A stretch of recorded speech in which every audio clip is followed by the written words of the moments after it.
All good evening to everyone, once again welcome back to my channel. और आज के lecture में हम लोग समझते हैं एबीएल ट्री रोटेशन में एलआर रोटेशन क्या होता है।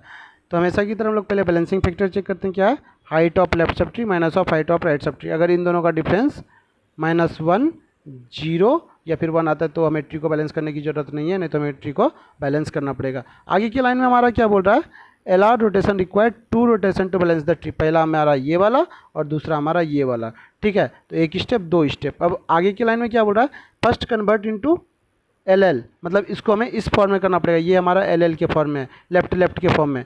Then it will converted to the balance tree. उसके बाद हम लोग इसको बैलेंस ट्री में कन्वर्ट करेंगे। तो आइए एक एग्जांपल के हेल्प से समझते हैं।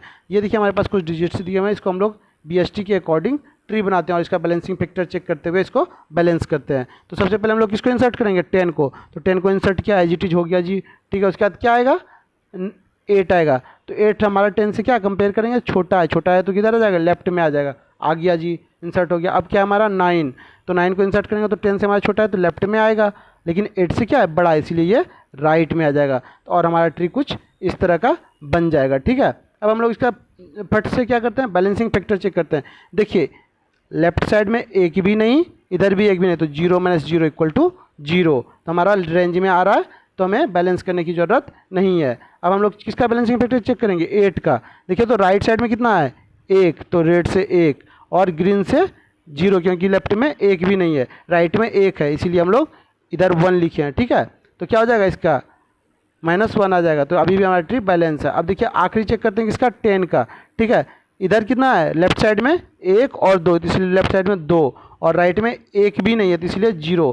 तो 2 - 0 = क्या हो जाएगा, 2। तो रेंज में आ रहा है नहीं, तो हमें ट्री को बैलेंस करना पड़ेगा। कैसे करेंगे, बस कुछ नहीं, इसमें भी हम लोग क्या करेंगे, स्वैप कर देंगे 8 और 8 को 9 से, 9 को 8 से। तो 9 तो हमारा कहाँ आ जाएगा, यहाँ आ जाएगा। तो क्या हमारा 8 अब इधर आएगा, नहीं, क्यों नहीं आएगा, क्योंकि ये छोटा है, तो इसलिए लेफ्ट साइड में आएगा। तो ट्री हमारा कैसा बन जाएगा, कुछ इस तरीके का बन जाएगा। इसका भी फटाफट हम लोग बैलेंसिंग फैक्टर चेक करते हैं। तो इधर एक भी एज नहीं, इधर भी एक भी एज नहीं, 0 - 0 0, ठीक है। अब देखिए तो इसका 9 का इधर एक एज, इधर एक भी एज नहीं, 1 - 0 = 1, ठीक है।